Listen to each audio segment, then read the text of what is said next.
Pemirsa, sebuah minibus terbakar di ruas tol Bandara Soekarno-Hatta arah Jakarta. Kobaran api tiba-tiba keluar dari bagian mesin diduga akibat korsleting.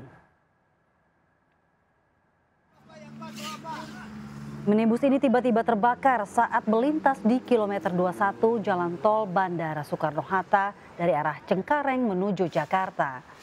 Sebelum api membesar, pengemudi menepikan mobilnya di bahu jalan lalu menyelamatkan diri keluar dari mobil. Petugas berusaha memadamkan api menggunakan apar. Sebelum terbakar, mobil sempat masuk bengkel karena masalah kelistrikan.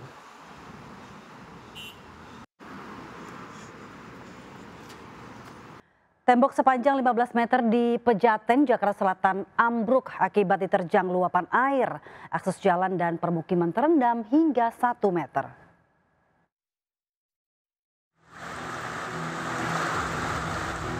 Air meluap mengalir deras di permukiman warga di Jalan Empang 3 Raya Pejaten, Jakarta Selatan. Banjir setinggi 1 meter ini melumpuhkan aktivitas warga. Akses jalan Kalibata menuju Rawajati tak bisa dilalui kendaraan.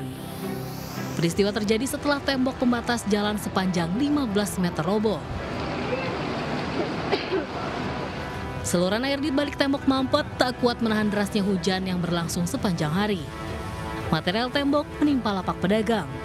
Sebagian tembok tertahan tiang penyangga kabel listrik. Dari Jakarta, Helmi Sajangbati melaporkan. Polisi berhasil meringkus pelaku pembunuhan pengemudi ojek online di Kabupaten Bogor setelah 2 hari buron. Motif pelaku membunuh lagi adalah untuk menguasai harta yakni sepeda motor dan handphone korban. Berikut laporan khas Sergap.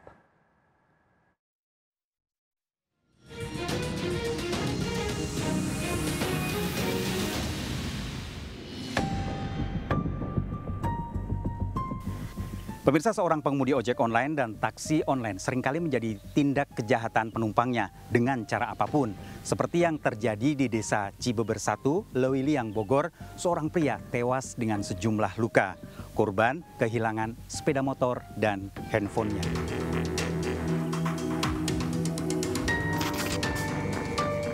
Seorang pria tewas tertelungkup dengan luka senjata tajam di kawasan desa Cibeber 1, Lewiliang, Bogor, dini hari.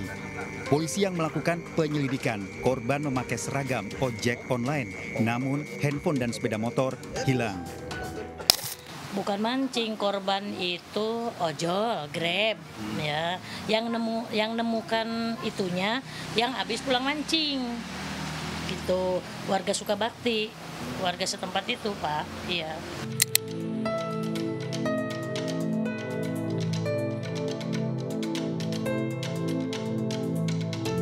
Korban Rudi Suwandi beralamat di desa Lui Sadang, Bogor.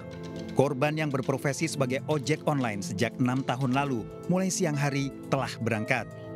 Bahkan hingga malam hari, korban masih mengambil orderan ojek online hingga ditemukan tewas. Pelaku pembunuhan telah ditangkap polisi, seorang residivis. Motor korban dan HP korban diambil oleh pelaku. Dan ini sindikat apa nih? Untuk saat ini pelaku tunggal. Kejadian bermula saat Rudi menerima pesanan ojek online beralamat di desa Cibeber 1 dan langsung menerima. Rudi meluncur ke lokasi dan menemui calon penumpang, Roli Kurniawan. Keduanya bertemu dan meluncur menuju tujuan. Di tengah jalan, Roli meminta kendaraan korban serta mengacungkan senjata tajam hendak meminta motor. Korban melawan, namun dianiaya hingga terluka dan tewas. Pelaku mengambil tas, handphone, serta sepeda motor korban. Ya, dia minta anterin ke sini, ke situ, cuman nggak jelas. Nah, itu untuk mengantisipasi pembegalan gitu, ada unsur kejahatan udah pasti itu. Daerah-daerah rawan saya nggak pernah ambil. Iya, apalagi kalau malam gitu. Tersangka terancam hukuman 12 tahun penjara. Pemirsa, dalam kasus pembegalan di Cibeber 1, Lewiliang, Bogor, korban berencana akan menjemput pelaku. Ternyata menjadi titik penghabisan.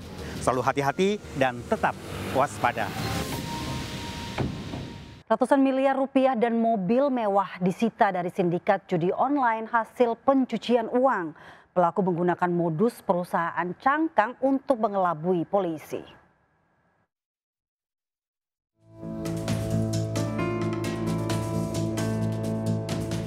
Satu mobil box terisi penuh uang pecahan Rp100.000 dengan total lebih dari Rp530 miliar. Sejumlah mobil mewah juga terparkir di halaman Mabes Polri.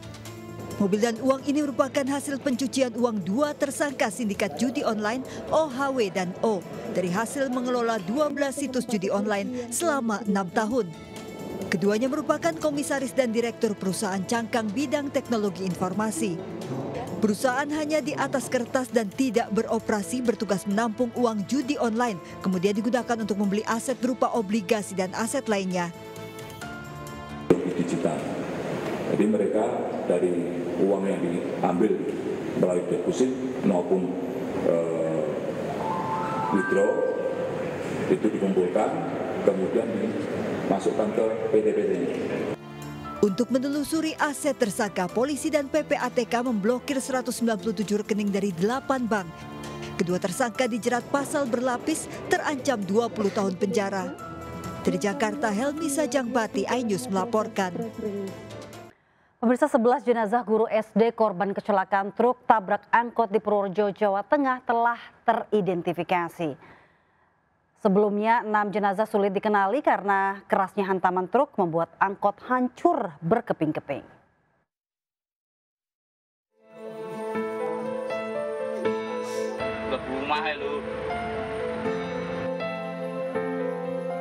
Isak tangis keluarga mengiringi pemakaman Isna Hayati, satu dari 11 korban tewas kecelakaan truk tronton tabrak angkot di Purworejo, Jawa Tengah. Bahkan salah satu keluarga jatuh pingsan hingga harus ditandu. Ibu korban bercerita sebelum kejadian putrinya bermimpi soal kematian kakaknya. Mimpi anaknya yang meninggal. Mimpinya almarhumah yang ini. Iya. Mengimpikan kakaknya yang meninggal. Terus bilang gini, tapi kok orang maleh. Tapi kok sekarang anak saya yang Jawa meninggal. Isna Hayati meninggalkan suami dan seorang balita usia 21 bulan.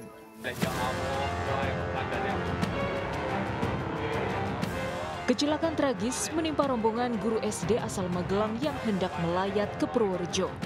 Angkot yang membawa para korban dihantam truk tronton di Jalan Menurun, Desa Kalijambe, Bener, Purworejo. Kedua kendaraan terguling dan menabrak rumah warga. Kerasnya hantaman membuat rangka angkot tidak berbentuk dan tinggal kepingan. 11 orang tewas, 10 diantaranya guru SD Islam Tahfidz Quran Asy-Syafi'ah Magelang. 6 diantaranya sulit diidentifikasi hingga harus melibatkan tim Inafis Polres Purworejo. Kecelakaan tragis yang merenggut nyawa 11 pengajar menyisakan duka mendalam bagi siswa dan para guru. Dari Magelang dan Purworejo, Jawa Tengah, Joy Hartoyo, iNews melaporkan.